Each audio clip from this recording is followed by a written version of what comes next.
Egg চাক তো অনেক খেয়েছো, সোয়াবিনের চাউমিন একবার খেয়ে দেখো, আশা করি তোমাদের প্রত্যেকের খুব ভালো লাগবে, সেই স্বাদ লাগবে। তো প্রথমে আমি সয়াবিন বড়িটাকে জলের মধ্যে সেদ্ধ করে রেখেছি। এখানে নিয়েছি 1 প্যাকেট চাউমিন। কড়াইতে জল গরম করে নেওয়ার পর এর মধ্যে দিয়ে দেবো সাদা তেল, তারপর দিয়ে দেবো চাউমিনটা ভালোভাবে সেদ্ধ করে নেব। এবার একটা বাটির মধ্যে দিয়ে দিচ্ছি একটা ডিম, তারপর দিয়ে দেবো কুচনো পেঁয়াজ, হলুদ গুঁড়ো, লঙ্কার গুঁড়ো, পরিমাণ মতো লবণ দিয়ে ভালোভাবে ডিমটাকে ফেটিয়ে নেব। এবার কড়াইতে সাদা তেল গরম করে নেওয়ার পর ফেটিয়ে রাখা ডিমটা এর মধ্যে দিয়ে দেবো। দিয়ে ভালোভাবে হাতা দিয়ে এইভাবে নেড়ে চেড়ে নেব, যাতে ডিমটা ভালোভাবে ভেঙে এইভাবে ঝুড়ো ঝুড়ো হয়ে যায়।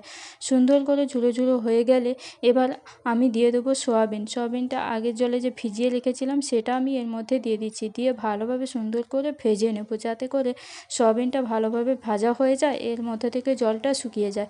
এবার দিয়ে দেবো পরিমাণ মতো লবণ। লবণটা দিয়ে ভাজা হয়ে গেলে এগুলোকে তুলে নেব। তুলে নেওয়ার পর কড়াইতে দিয়ে দেবো পরিমাণ মতো আবারও তেল, দিয়ে দেবো কুচনো গাজর, কুচনো ক্যাপসিকাম দিয়ে পরিমাণ মতো লবণ দিয়ে ভালোভাবে ভেজে নেব। ভেজে নেওয়ার পর এরপর দিয়ে দেবো কুচনো পেঁয়াজ। পেঁয়াজটা দিয়ে ভালোভাবে ভেজে নেব।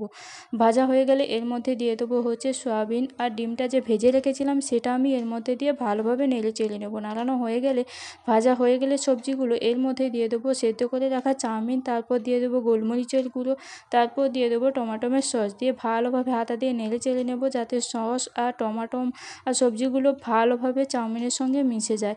আজকের পর্যন্ত এই রেসিপিটি তোমাদের কেমন লাগলো অতি অবশ্যই আমাকে কমেন্ট করে জানাবে। দেখা হচ্ছে পরের ভিডিওতে, ততক্ষণে তোমরা সুস্থ থেকো, ভালো থেকো।